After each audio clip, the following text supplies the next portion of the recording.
when your prisons are filled with so-called asylum seekers who repaid kindness, and that's what they did. They repaid kindness with crime. It's time to end the failed experiment of open borders. You have to end it now. See, I can tell you, I'm really good at this stuff. Your countries are going to hell. In America, we've taken bold action to swiftly shut down uncontrolled migration.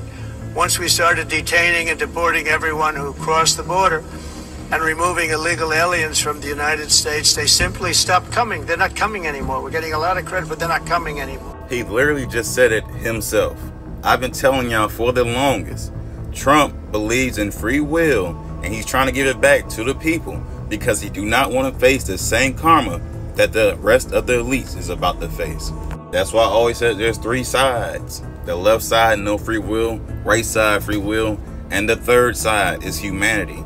Freedom for all, your own choice, no matter what. So let me break down what he basically just said to the United Nations. And as we always know, inside the Bible, they always talk about other nations versus other nations. So we all know that room was filled up with a bunch of leaders from all nations, right? They are the same ones that's funding wars in their own countries with the military or their gangs. So they destabilize their own country, right? And make their own people want to come here to America. Then they provide a way for them to make it here to America by infiltrating the American system. So now we have people, leaders of other nations, have control of areas here in America, which is not their nation. They take the resources from America and then give it to their people that they just basically coerced to leave their own country for quote unquote safety or a better life, however you want to put it. So while they're over here giving them benefits from us, they're taking away from the American people to give to them. So it's depleting, it's destroying America, the more people that come from other nations. Obviously, the financial system, because when they actually come here from other nations, what they end up doing is still sending the money right back to the nation they just came from. So technically, most of these people are not helping.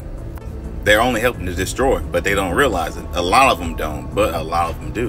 And another thing, a lot of people don't realize that all nations, all the races that's here in America has been trafficked and then was coerced to traffic the Americans. And that's what people are not really understanding right now. And that's why they're going to hell, because they literally did this to everyone on some type of level. But of course, the black Americans got it the worst because they had to use everyone around the whole world to go against us. Otherwise, their plans would never work. So check it. This is off the Department of Homeland Security website.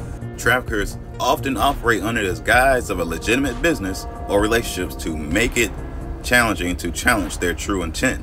So when you say businesses, think about the politicians, CEOs of all them companies that's literally hiring these people, knowing they're illegal.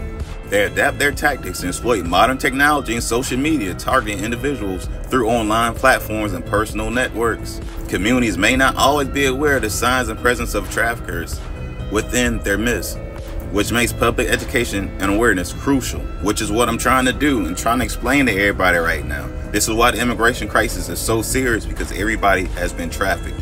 Traffickers might use the following methods to lure victims into trafficking situations: violence, manipulation, false promises of well-paying jobs. I'm gonna say it again: false promises of well-paying jobs, romantic relationships. Traffickers look for people who are easy to target by psychological, emotional vulnerability, economic hardship. I'm gonna say it again: economic hardship, lack of a social safety net. I'm gonna say it again: lack of a social safety net, when you have no one to come talk to because you can be called the victim. We have natural disasters and political instability. It's how they break down all the racial categories and how they pick their targets. Human trafficking is an underreported crime. Language barriers, fear of their traffickers, and or fear of law enforcement frequently keep victims from seeking help. Again, fear of law enforcement. Think about the people that always face all the trouble, but they don't even want to call the police. It's the effect of this on a larger scale. They say it's the largest hidden crime because you can see it everywhere, but people do not recognize what they are going through. And that's why I'm here trying to explain it over and over and over again, because we're still in the motherfucking war, bro. They literally traffic everybody from around the whole world to come and traffic us in America. So we can't leave. They keep us oppressed, so they keep the system going because we're the only ones that can stop it. So as long as everybody holding the ones that can stop it down, it's gonna continue forever. But that shit about to change. Anyways, I hope y'all picked up what I put down. Y'all know how I keep it. Y'all be guys. Peace.